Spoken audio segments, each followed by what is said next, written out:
affect police protection? Will we continue to have two police departments? And the other question is, if your area of neighbors decides to join the village, would you be mandated to tap into utility services, sewer and water? Okay. Maybe Pete could answer. Yeah, so as annexation happens, policing services do switch. Obviously, when someone goes into the village, to the village police department, and no longer the county sheriff. So that is definitely something that the village and the township need to pay close attention to, because that's going to affect the level of service and the amount of money that's needed to perform both of those functions. And so our recommendation really encourages the village and the township to work together to form some collaborative agreements on shared services, so that the impacts to the residents are very minimal. But those are definite concerns. And as far as water and sewer goes, the village ordinances would take priority once annexation occurs. So if the village ordinance were to mandate a connection to the water supply and sewer supply, then that would be the case. I do not believe they do that though right now. So I think that it would stay the way it is. I think if the sewer line runs within 200 feet of your residence, you are required to tap in, but not water, is my understanding. Yeah, I'm pretty sure, right, Judy?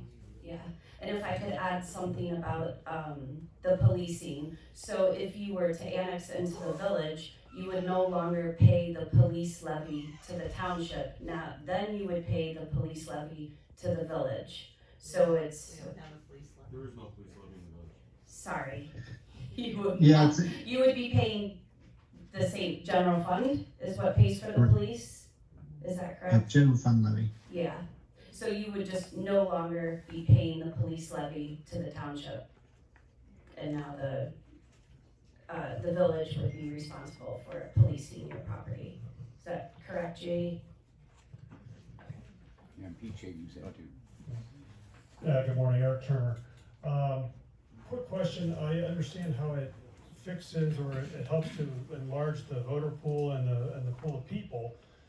Does this? I'm struggling to see where it addresses some of the duplication of services between the township and the village, zoning, just like we talked about, policing, all the other duplication of services. I guess I'm just struggling to see how this type 2 annexation would address that. So. Pete, do you want to answer? Yeah, well, I mean, essentially it doesn't in the short term, because you still have sheriff's presence on South Bass Island.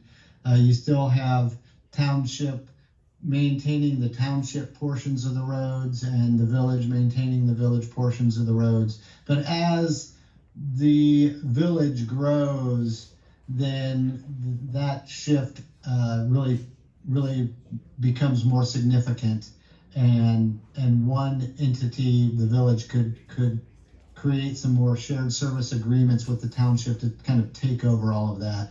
But you're right, at the beginning it does not. There's still both entities doing their respective jobs in their respective territories. Terry Freeman, you probably already looked into this. Is there a legal way to allow township residents to vote without annexation? We did look into that. John had a great idea that we got very excited about. We thought, well, maybe we could have some lobbyists go to work for us and change the ORC so that people in the township would be able to vote and run for village council and mayor. And once we started looking into it, we realized there's no way that's going to happen. spend hundreds of thousands of dollars and be told no. You're not going to change voting rights in the Ohio Revised Code. We wish we could do that, but we think the answer is no. Well, and I'll say this, I'll add to that. Put-in-Bay and Put-in-Bay Township is extraordinarily unique compared to many other townships and cities across the state of Ohio. And so to implement a sweeping legislative change at the State House that would allow township residents to vote in their village or city elections would not be well received by any other cities or villages throughout the state of Ohio, except for maybe Put-in-Bay, which we understand. I mean, we're intimately aware of what you're faced with and so on and so forth. But most cities or villages wouldn't want their legislative impacts to be dictated by people who don't live in the city or village. Good morning. Excuse me. Good morning. I'm Raymond Arth. Going back to Roger Parker's question regarding utilities, as the village expands, will there be requirements to expand the provision of water and sewer to the newly annexed areas? And have we thought about the cost of bringing water and sewer throughout the rest of the island? The study examined the utilities, including water, sewer, roads, road expansion and maintenance, and so forth. And part of the reason why we're really recommending this type 2 annexation method is because it gives the village adequate time to make those water and sewer infrastructure improvements because it's an incremental expansion. It's not all at once. Folks, if I could just take a second, if you take a look at that map that we handed out, you think of the boundaries of the village. They end on just on the other side of the monument, of course, and down by the Miller Boat, up between the churches. About 15 years ago, the Duff Homestead was annexed into the village. Okay, it increased the village's size by about 25% at that time. And if you take a look at that map, there's one little 50-foot corner that goes back to the Duff Homestead, and then the whole surrounding 30 acres or whatever it might be was annexed into the village. And all those contiguous property owners surrounding the Duff Homestead are also available for annexation. So if you take a look at that map, most of you probably knew this, but the Duff subdivision was annexed in 20 years ago, 15, 18 years ago. And it actually increased the village's size by about 20% when we annexed that in. But it opened up a lot of adjoining pieces of property around the Duff Homestead too.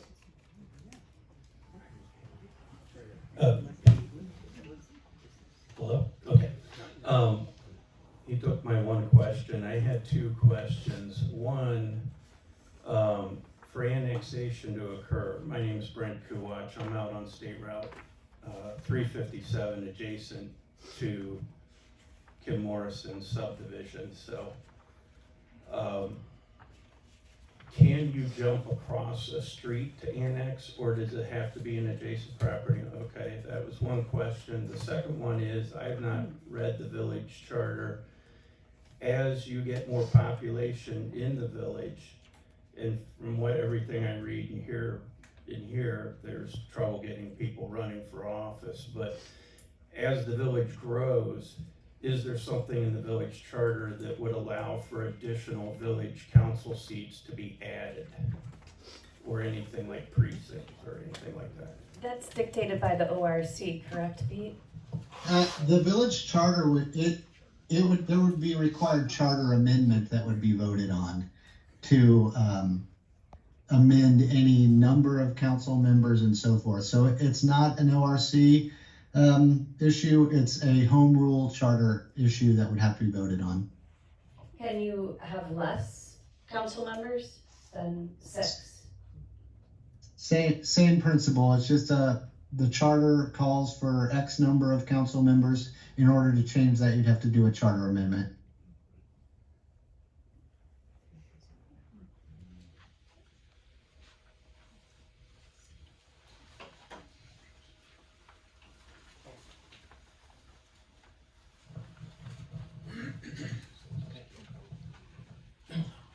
Yes, my name's Alan Flink. I have a number of questions, so I'll just limit to a couple for today.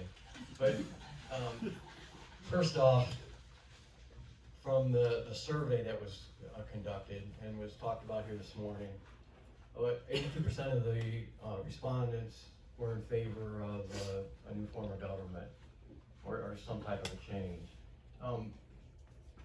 That part of that question actually went on and said if the services remained the same or were improved. And out of this approach of doing, additional annexation, as you guys have done this study, Steve has other examples of this, what is the assurance that services would remain the same or be improved?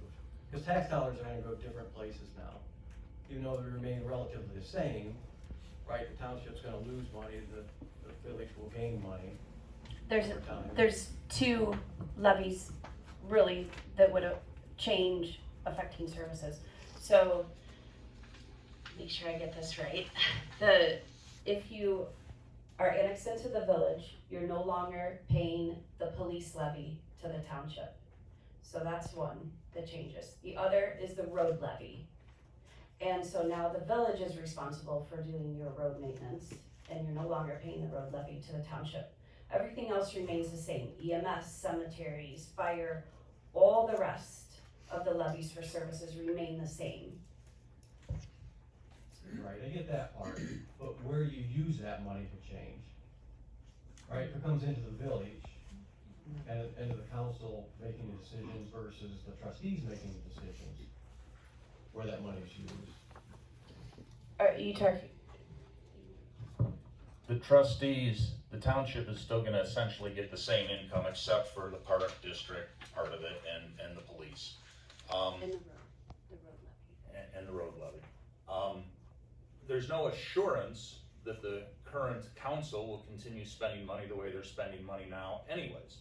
So if you're asking what are the assurances, the only assurance is that you have competent, diligent people in the offices who want to maintain the level of services. Services, things like EMS that Laura mentioned, those are provided by the township to the village through a contract. So the township isn't going to stop providing EMS services to its residents.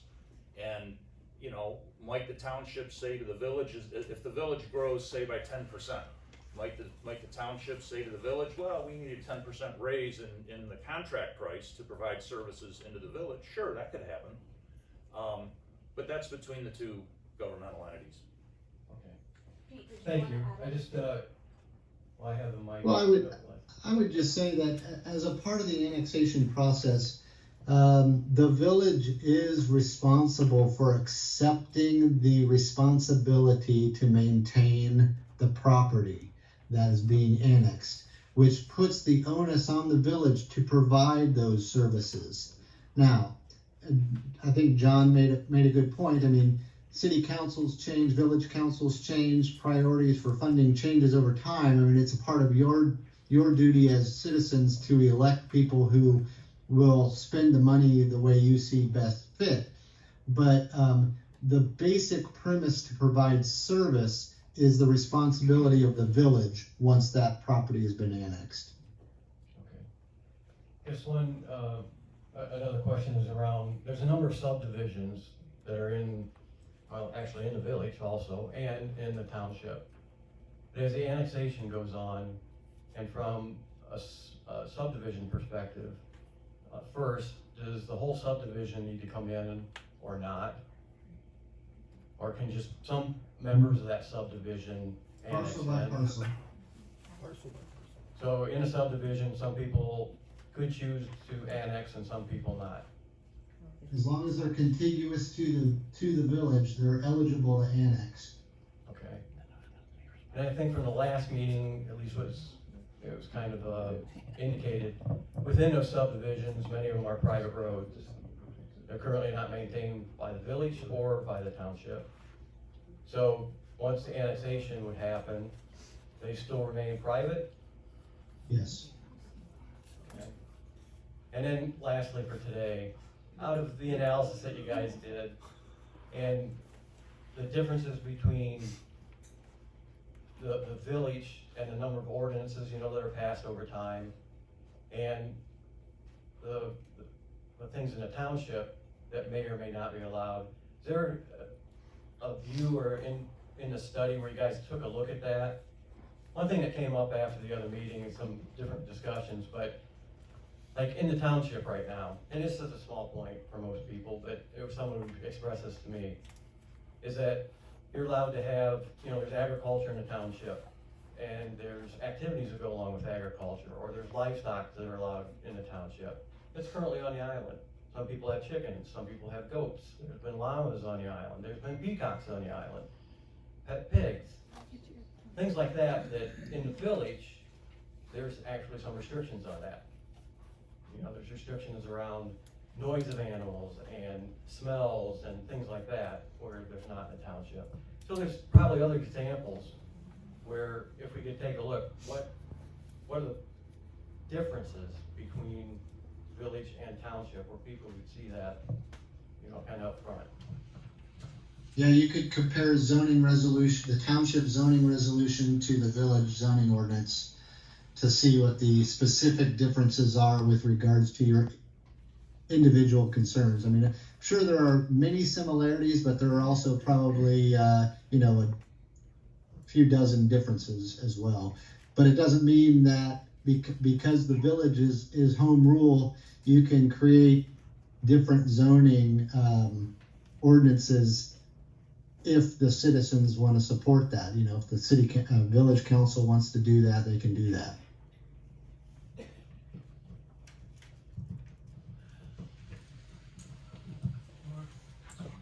How does this affect zoning in the village? Well, the village already has zoning. So, So if you move into the village, whatever existing zoning there is, you become, you would have to be classified, I believe, and that specific question wasn't researched to my knowledge, but taking the other gentleman's question, if it's an agricultural piece of property in the township that gets annexed into the village, I don't know if the village has an agricultural classification. I'm guessing not, but I don't know that. I can tell you this, John, the underlying zoning designation remains the same unless modified by the village. I was gonna ask a different question, but that answered, to me, when you say underlying, you mean the underlying zoning classification that would be in the township would still be the underlying zoning classification in the village? Cause it's two different zoning books, so how would that be? Right, as long as there's apples to apples. If not, then the village would have to classify them, you know, in a different zoning Right. district, but. It would seem to me the village has a zoning map, and now a parcel that wasn't part of that map is there in the village. As it happens, we'll have to address the zoning of parcels coming in to be included in certain zoning classifications in its map, and if they wouldn't have it, or if they don't have an agricultural zoning classification, then they could amend their zoning book to have that. That's correct. Yeah. I was gonna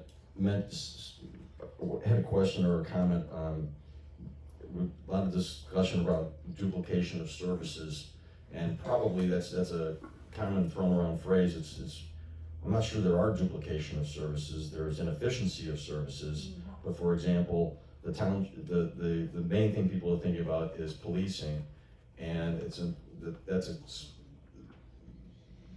the township doesn't provide any policing to the village, and the village doesn't provide any policing to the township, so it's not really duplication. If you're in the township, your policing comes from the sheriff at this time, and if you're in the village, your policing comes from the police department. It may be inefficient, and I think it's difficult, I think often for people to kind of get their arms around this whole concept that John talked about the fact that the overlapping, that we're sitting in the village right now, but we are in the township also. And perhaps the easiest service for people to understand is the fire department.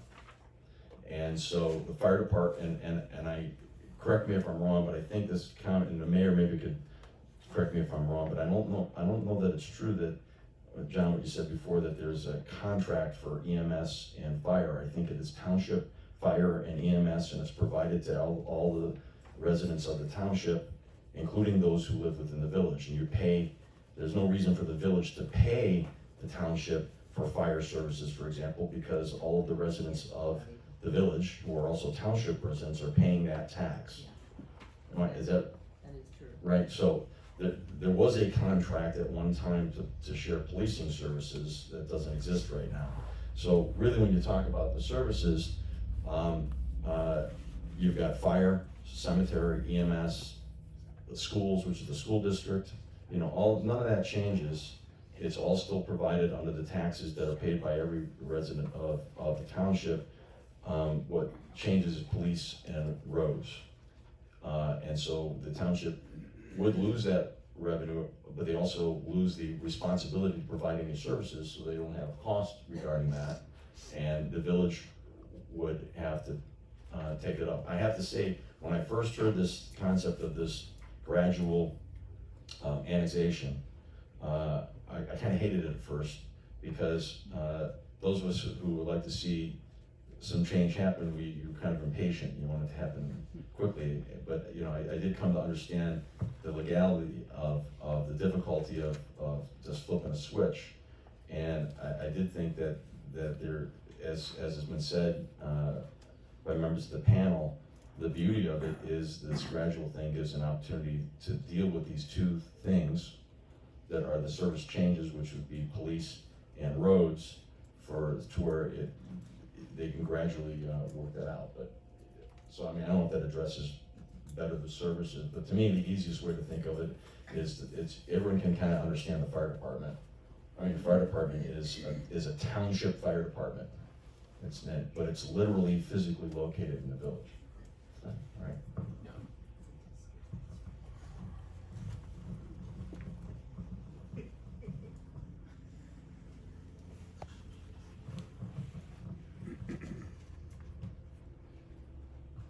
Okay, I'm Diane Smith, I live in the township. I'm struggling with the bottom line notion of what you're trying to do here. That years ago, one government was signed in on Kelly's, and they voted it in. And what I understood to have happened basically then in the last 20 years is the township people have more power, and the village itself has not developed. And when you go over there, it's not as developed as Put-in-Bay's village is for all sections of it, business and otherwise. So bottom line, if we get more people eligible to serve in the village, what's the notion? Are we trying to get more people power who are township mentality and not village mentality? Are we trying to control business? Are we trying to change the look of the businesses here? I think maybe, Dan, a good way to answer that is some people that are presently right now in the township that can't do anything in the village, if they wanted to get a village, they have the ability to vote for people that might have your township mentality. Okay. If that's the way, I mean, it's not an us and them thing. We have a small limited population that is controlling the village or eligible to run for the village. We're trying to get more people that might be like-minded or who you want to vote for that are township minded, if that's the way that, you know, the word township versus business or something like that. It expands that population for people to vote, and then you'd have to be able to vote for whoever you think has your right platform, or you would. So we're trying to, right now you don't have anything to say about what happens in the village. You know, and this is giving people the opportunity possibly over a so gradual process to be part of maybe helping with whatever village problem you might see, whether it's controlling it, whether it's shutting it down, whether it's expanding it. So this gives more people the opportunity to maybe run that have a certain agenda, and that's up to the people here to vote for that person if they have an agenda. Did that sort of answer it? Yeah, I have one more thought. Okay, I'll What sit if down. you have a village manager? What does that change? That's a whole nother discussion that we really haven't gotten into here. That's a whole different type of government for the village itself. And that doesn't change anything about who gets You still have a Who- council that has to vote. Yeah, there's still a council, but it doesn't do anything to increase the pool of candidates, or voters.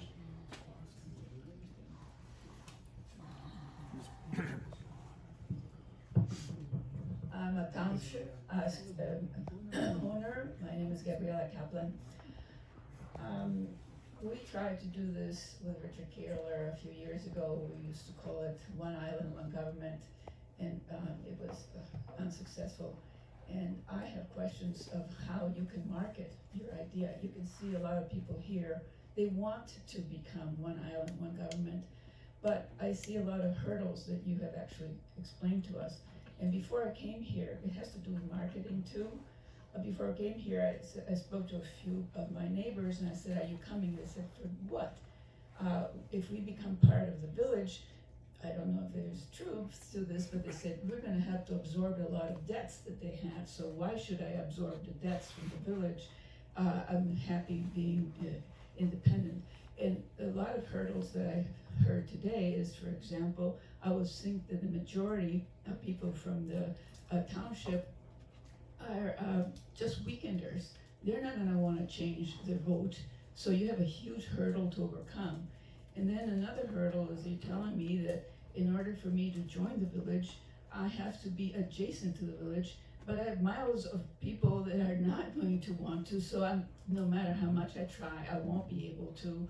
And the last one is that, we have no need to spend $5,000, as you said, to do a survey just so that we can become part of the village. If you would tell me that my taxes, I pay over $6,000 a year in taxes. If you tell me that if I pay $5,000 this year to do a survey, in the next few years, in 2-3 years, they will be decreased because the expenses by being part of the village would be worthwhile, then yes. But nobody wants to go and pay $5,000 because they want to just be a member of the township, of the village council. Most of us are not politically inclined. So those questions I hope you address in order to sell this package. And I wish you luck because it seems like it's an unsurmountable situation. Thank you. Well, that was a lot of questions altogether, and I don't remember them all. The cost of annexing is a hurdle. I said that before, and that remains true.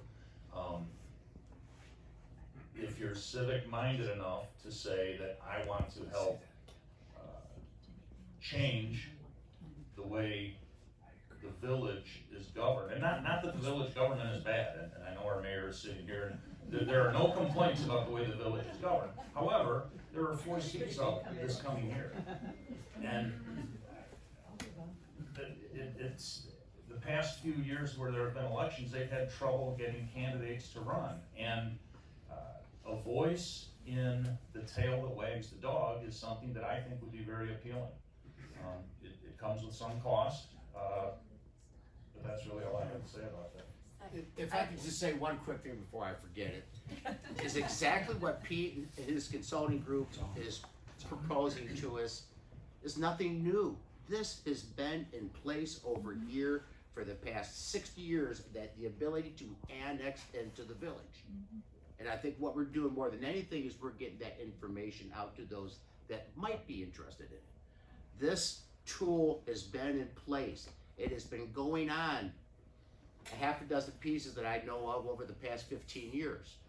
There's nothing new that we're proposing here at all. This tool has already been in place and been used already. Like I said, the Duff subdivision was a huge one. You know, if you look at that map, that little 50-foot corridor, all of a sudden you got 20 extra acres in the village. So there's nothing new. There's been a half a dozen annexations into the village here that I'm aware of over maybe the past 10 to 12 years. You know, and we're not expecting 50 new annexations to happen here in the next 6 months or year or 2 years. None of us here are going to see more than a few pieces of property here annexed in at a time. And that's the best part of this program, is the fact it is a slow and a gradual process for those that want to be part of the village. And that's the biggest emphasis. It's a slow, gradual process for the village to absorb the extra cost that it might be to them, or the township losing the couple dollars for the road maintenance. But this is a voluntary thing, you know, that nobody's gonna be forced to do anything. So that, I just wanted to say that before I forget.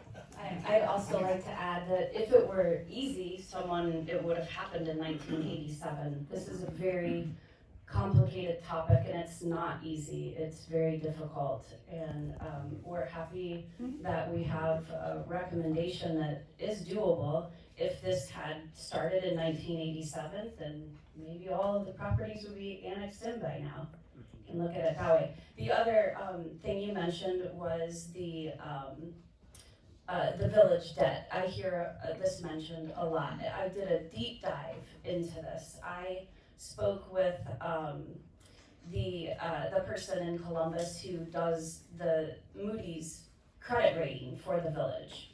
We have a good credit rating, and any debt that we have is absolutely normal, just like any other city has loans. We have a loan for the water treatment facility, which is paid for on time by the customers of the water.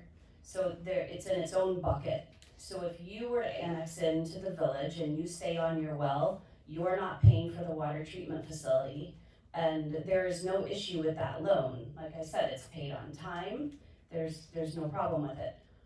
The other loan is for the village docks, and that loan is paid for on time, and it's paid for by the transient boaters. And those are the only two loans. So this idea that the village is in so much debt and about to go bankrupt, that is misinformation. It's just not right. The contiguity principle might permit donut zoning, in which the village would surround but not include a piece of the township. Is there some provision to prevent that? No, it already exists. I'm sorry, ask that again, I didn't catch the first part. The contiguity provision might allow, I mean, geometrically possible, that you could have properties touching each other in a circle, the center of which is not included. And you could have the possibility of islands, pockets of township inside the village. How do you prevent that? Pete, can you answer that question? I know that your property must be 5% contiguous to the village. The answer is it could happen. You could have islands of township, but the probability is slim. But yes, it could happen. If you get one township resident that just does not want to even consider annexation, but everybody else around them does, it could form an island. And then the township, what I would suggest in that case though, is that the township and the village work together to form an agreement for the service level in that, the street in front of his property and so forth. There's no reason for the township to come and fill a pothole when the village is going to be there all the time. It's for example.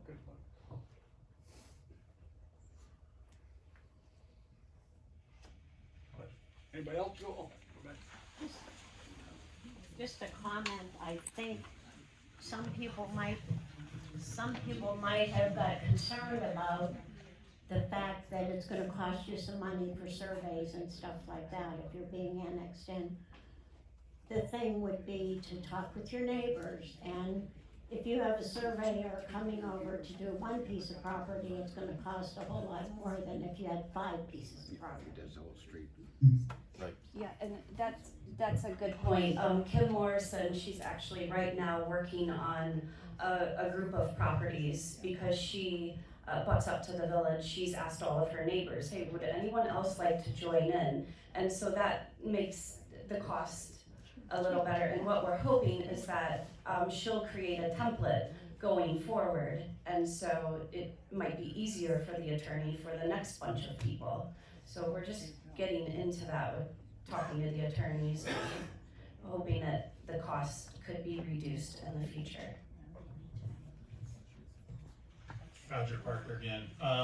Were there any other measured benefits considered beyond expanding the candidate pool and probably utility attachment at one time or eventually? And this may be on the scope of your survey here. Is there any other plans by the county or the township to expand water and sewer into the township more than it already is? While that would be costly, it's my understanding that nearly every well on the island tests 4 now. I know ours does and has for years. So getting tapped into the water, even if we're not in the village, would not be all bad, although costly. I can say that I know Charlotte talked to Ann Auger, and she was able to determine what the capability of the current water treatment facility is. And maybe you might remember this better than me, Pete, but she knew that it wasn't going to be an issue going forward. Judy, do you agree? I believe Yeah. that Ann had said that, you know, we have the capabilities of absorbing quite a few more people into our services without So- expansion. Now, that being said, it's the project getting the lines in and stuff that it's costly. It's costly. Do we have the money to, all of a sudden start putting water down all these roads? No, we would have to, figure out assessments and, a lot of times it's, driven by, commerce. Somebody comes in and development driven, and they absorb a lot of the cost. I know that's happened in the past. But, yeah. I tied in when Billy Market put his water line down to the ferry service. So I'm being told that we're about out of time. Can we take one more question? Laura, can I add to that just really quickly? The answer to the gentleman's question too about other pros related to the type 2 annexation, I want to encourage you to go look at the document, because we laid out pros and cons for every option, but the type 2 expedited annexation has, maybe a dozen or 15 or 16, I'm just paging through the report, different pros as well as cons for this recommended method. And it also does address water and sewer expansion as I believe the mayor discussed. You can find the report on bassislandstudy.org. One more back One there. more in the back, I guess. Peter Houston here. So to go towards Roger's point about what you get if you annex into the village, of course, voting is a big deal. I think what's more important is the idea of what is the worst case scenario, which is if the village was to be taken out, decommissioned, or whatever the term is, and we lose home rule. And I think everybody will understand that without home rule, we would be completely dependent on the state house, the legislature. And that is something that we do not want to give up. So I think the number one thing that we want to emphasize here is to maintain that home rule.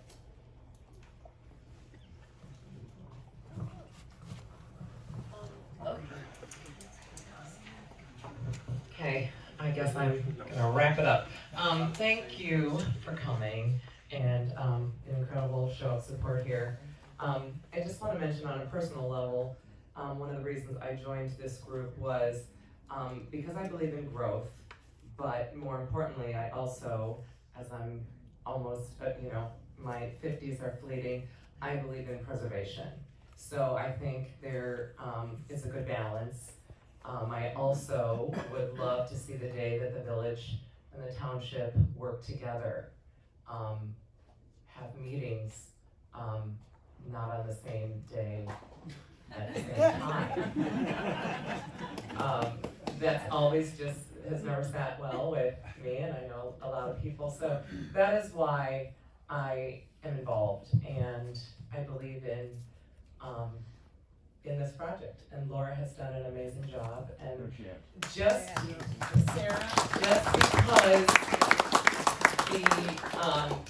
just because we the survey is complete, and we have presented all the facts. And it doesn't mean that we're going away. We will be here as a committee to assist with anyone that is interested in annexing as we learn, because we are still learning.